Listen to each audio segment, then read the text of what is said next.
Maximum carnage! Cletus Cassidy is on the loose, and it'll take the combined forces of Spider-Man and Venom to take this monster down, once and for all! Oh, whoops, wrong one.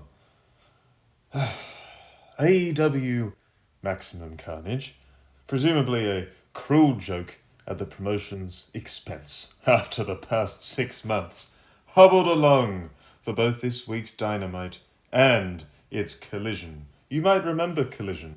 It was that show made specifically for CM Punk that never rated well and fully fell right off a cliff after he played inappropriately with Jack Perry backstage in what can only be described as a sissy boy altercation. Yes, that Collision. Let's get into this. Dynamite first, though. Alright. Kenny Omega is back from his 600th health setback.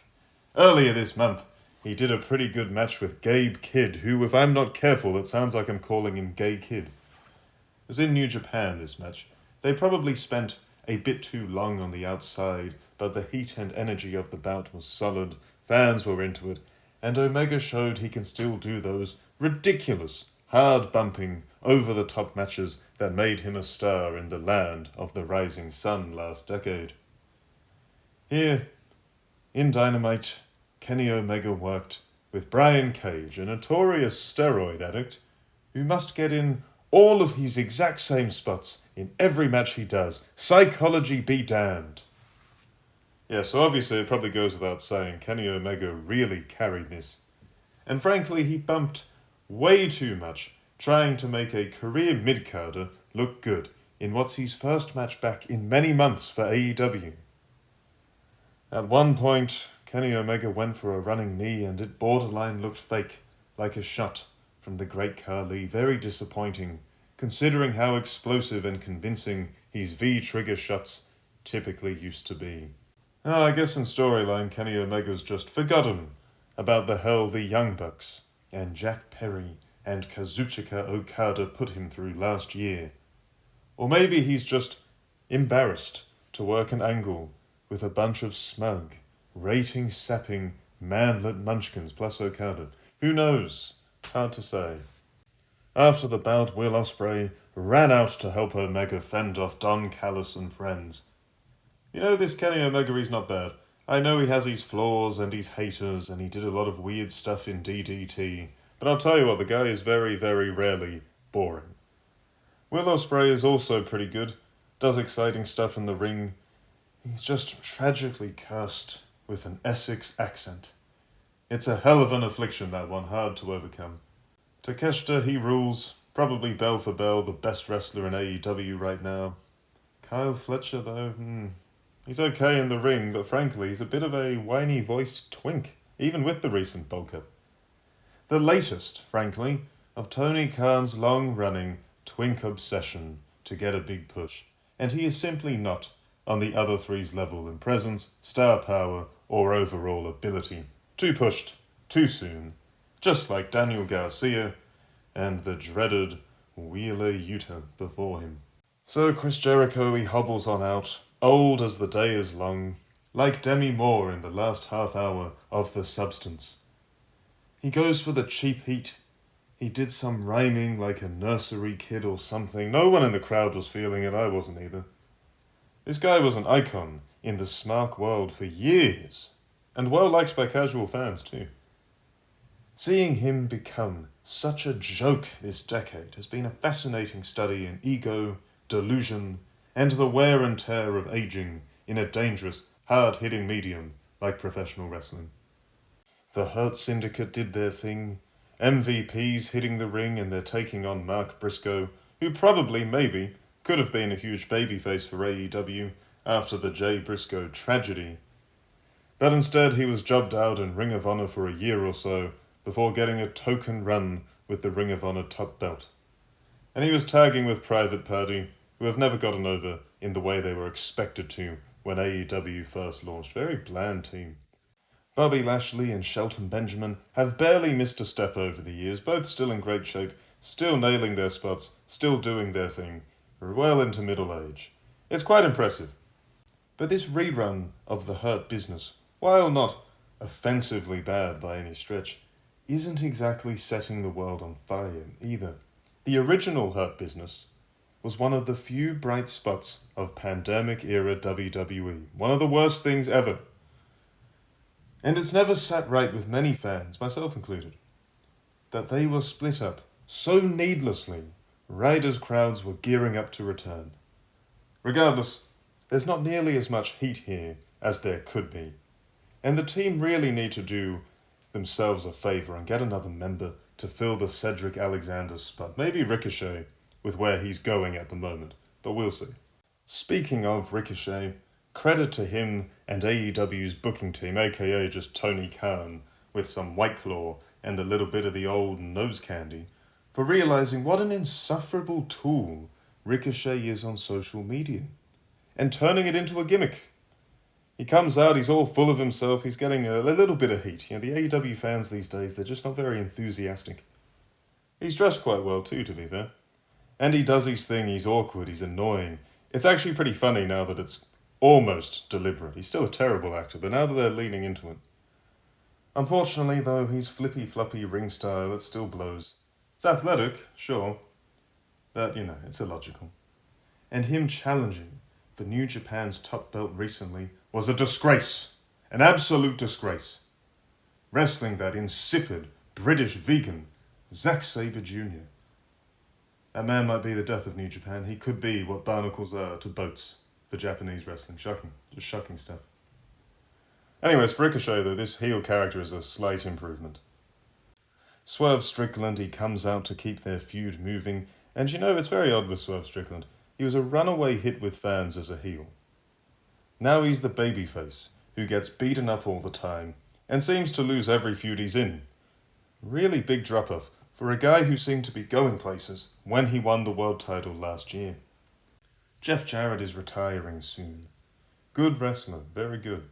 Never really great though, if we're honest, and this was a huge problem in both WCW and TNA, where an excellent mid-carder like Double J was presented like a Ric Flair or Triple H level super heel world champion.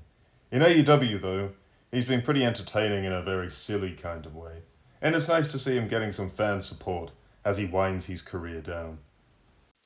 MJF, meanwhile, he appears to be changing his own race at this point. Those tans are out of control. MJF used to be a bright spot in AEW, the promotion's best homegrown character, great funny promo, good matches, solid feuds. Now though, he looks like a past his prime greatest hits collection. He behaves like one, and he's only in his late 20s. This big promo segment, I was expecting it to be decent, considering the talent involved, but it went nowhere. The crowd weren't that interested, despite both guys being fairly over normally. MJF's return to being a heel last year was a terrible call. Say what you will about babyface MJF, but him and Adam Cole as pals was a hit with fans, and the pair should not have been split with that goofy, company-destroying devil crap.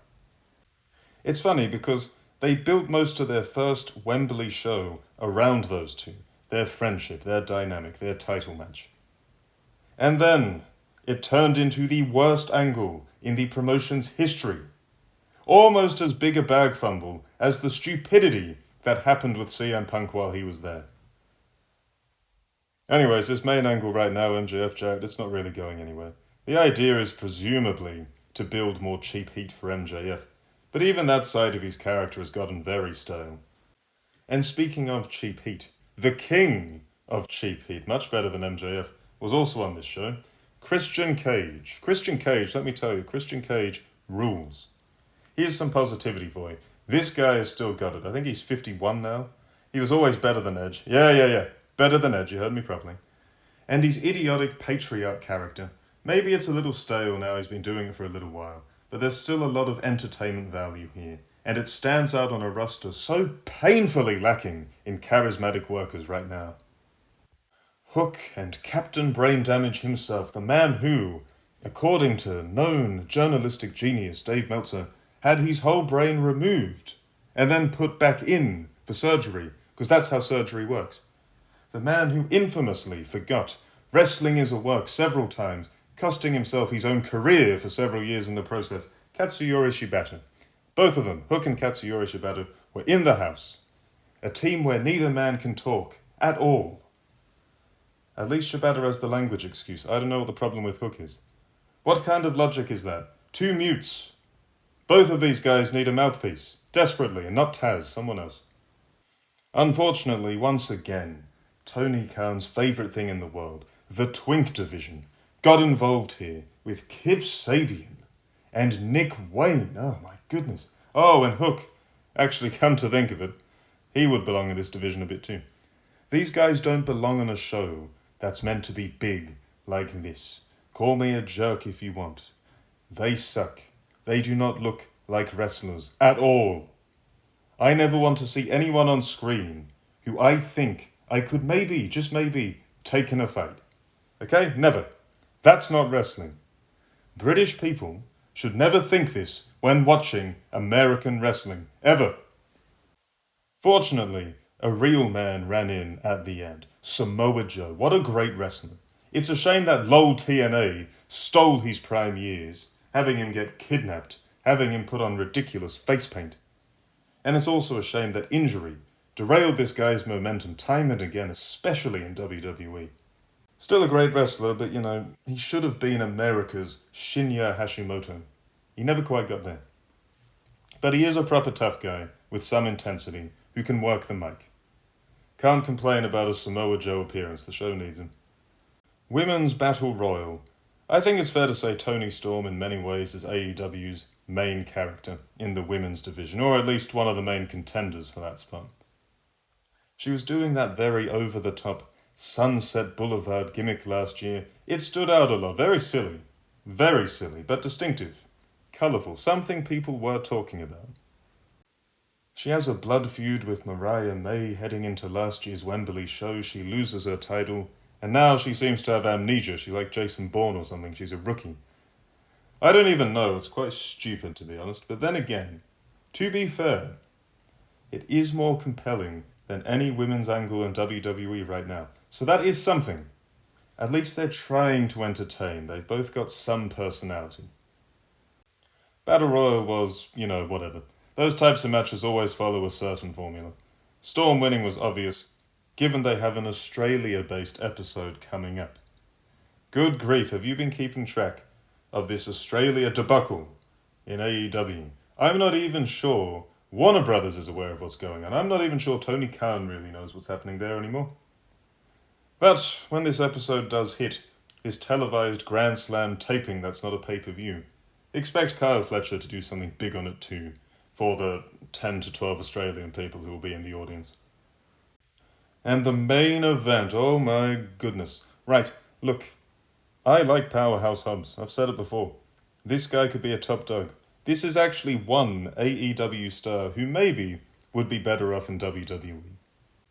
I think a stint with HBK booking in NXT would help him flesh out his voice and persona a little more. And then the main roster? Who knows? He's a beast. Way more physically impressive than guys like Bronson Reed and Jacob Fatu, who have enjoyed big boy monster pushes over the past year. So Hobbs could rise up the card there. It is not implausible at all. In AEW though, this guy's meandering.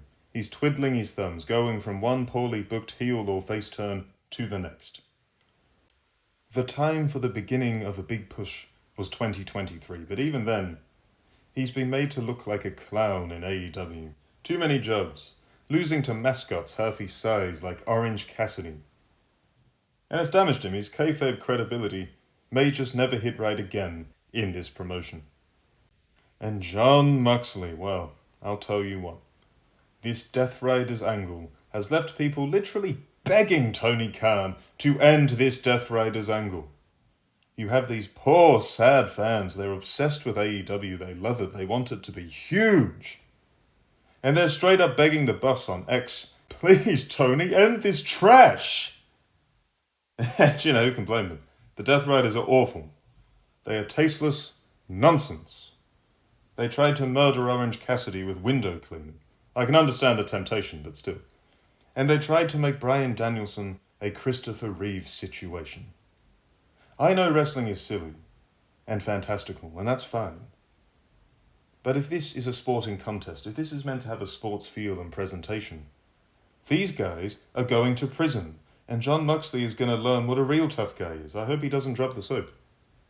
Even Hangman Page was said to have spent the night in jail for burning down Swerve's house. And what a segment that was, I tell you what. I'd love to burn someone I hate's house down. You see, UFC 311 was on last night. If Islam Makhachev had tried to pour window cleaner down Renato Moicano's throat, let me tell you, the commentator saying, "Oh no," wouldn't be the last of it. Makhachev would be in some serious legal trouble. Anyways, Moxley walked through the snow. You should really stay warm before a sporting contest, but whatever.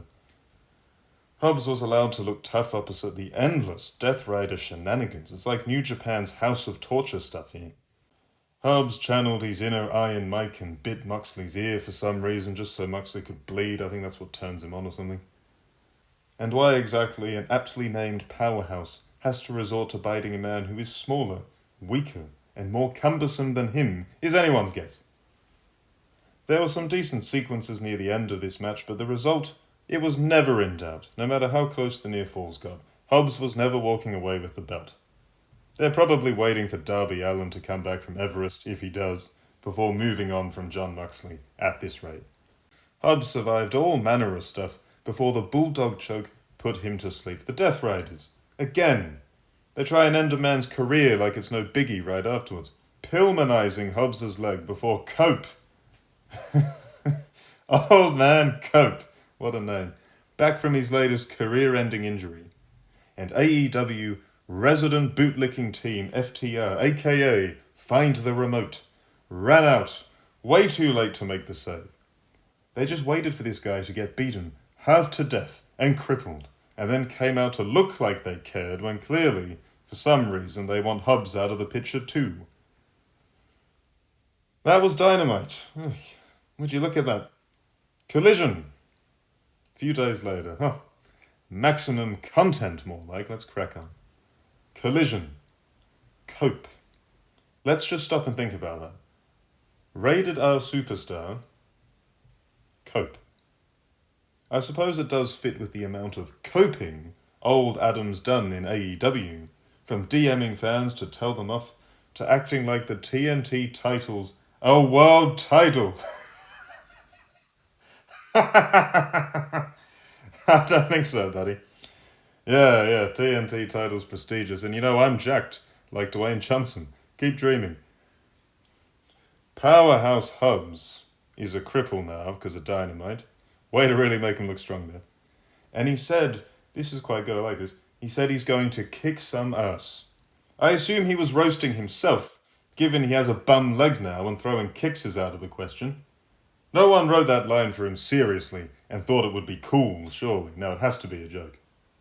Hangman Page versus Christopher Daniels. Look here, this is serious right now. I am tired of the Hangman Page hate. Tired of it. Even Jim Cornette used to bandwagon this guy, but because he made CM Punk cry, everyone now pretends he sucks. Like his rise to the AEW World Championship wasn't a highlight of 2021 in wrestling. Like he didn't have two incredible 5-star title defenses against Bryan Danielson. Like he hasn't stolen the show time and again in AEW. You can say he's a bit dull sometimes if you want. He's a more grounded promo. Maybe he's a bit whiny sometimes. Okay. But Hangman Page overall does solid character work, face or heel, and he's not afraid to get nasty in the ring to sell an angle and a match. Look no further than right here. Page's fallen cowboy villain character has been hurt by poor booking, including just too many jobs. But it's still compelling as a long-term angle of a top guy completely losing the plot and falling off. He totally wrecked Christopher Daniels here. Blood everywhere. AEW love themselves a jolly good blade job. Page puts the X Division legend down viciously and hits him with his own finisher after the match for good measure. Entertaining for what it was, if you're into that deathmatch style. A lot of people aren't. 2 complaints here. 1. Daniels somehow survives a tombstone and a Deadeye on a steel chair that can't survive the buckshot lariat. Deadeye on the steel chair should have been the finish. That is a killer ending. No follow-up needed. You just had your whole body weight dumped headfirst on steel. It's over. 2. Frankly, Daniels got too much offense in. That might seem unfair, given he largely got brutalized and squashed, but these whole angles should serve only to try and get Page's heat back. He should be a complete killer against a tired, part-time veteran who works in the office, like the Fallen Angel at this point. Undisputed Kingdom. Worst faction in wrestling today. The worst. The fall-off of Adam Cole since joining AEW needs to be studied. It's so bad, you could probably make a movie out of it at this rate. A sad, art house drama from A24 or something. These guys aren't likable. They were the scumbags in that MJF feud. Everyone knows it. No one's into them as faces. Adam Cole probably just kicks himself daily on his little Twitch streams, holding back tears, knowing he could be a Triple H golden boy right now, winning world titles on Netflix, had he played his cards just a little bit differently. So the Undisputed Era, they beat something called Shane Taylor Promotions. Who are they? I don't know either. I remember Lee Moriarty a bit. But these guys, whoever they were jobbers. The match is nothing. The TNT title has no value, with Daniel Garcia holding it either. So the post-match segment lacked the power they were probably aiming for. Will Ospreay announced he's going to call out Kenny Omega. Okay, let's go. Next week on Wednesday. Alright then, maybe not. Do you remember when a wrestler would just call another wrestler out? And that was the segment. They didn't announce it as a segment for another day. It was a simpler time, I tell you. The Acclaimed are no more. And I tell you what, if that means I never have to hear, "Scissor me, daddy ass," ever again, then this is great news. I hope they stay split forever. These guys were kind of funny originally, but they leaned too hard into the weird Billy Gunn stuff, and they fizzled out completely after their tag title run ended. A feud here, a singles feud, it won't really do favours for anyone. It's hard to imagine Anthony Bowen's getting a big singles push right now. And Max Caster is seemingly always in the doghouse for some idiotic tweet or blow-up or some problem with him. Kazuchika Okada versus Tomohiro Ishii. A 1950s fridge with arthritis by the looks of him. Back in New Japan, when Okada was one of the world's premier performers, it feels like a lifetime ago now, he had a faction named Chaos, founded, funnily enough, by Shinsuke Nakamura. And Ishii was also a part of this group. Tony Schiavone explained some of this on commentary, and here's the thing. No one cares. New Japan fans are still pretty sore about the way Okada ditched the promotion last year. Western fans who don't really watch Japanese wrestling, well, they probably don't feel like homework to watch a wrestling show on a Saturday night. Now these two had a very good match at a G1 Climax, New Japan's top tournament, back in 2016. Really good. Back when Okada was in his prime and Ishii could still move a little bit. Now though, Okada's a cheap heat heel, and Ishii needs some stem cells. Both of them look rough, and this was a sluggish, awkward bout. Okada couldn't even beat a career mid-carder clean. It takes a low blow after a referee distraction to hit his Rainmaker, which seriously lacks any snap or explosiveness unless the likes of Will Ospreay are there to completely oversell it. Alright, let's wrap this up. This is a slug. Good grief, no wonder this show has no ratings anymore. Old Man Jericho attacked Powerhouse Hobbs before the main event. He probably hinted at it earlier on in the show, but I fast-forwarded through his promo, because slow-mo has-been Y2J is just sad to watch. Like I said earlier, this guy was great for a long time. Talk about a historic fall-off. The Outrunners are in a main event. They're funny, don't get me wrong, but they're a weird fit for this part of the card. And Cope. And Moxley brawled a bit. Jericho can barely move. Big Bill, he actually kind of rules.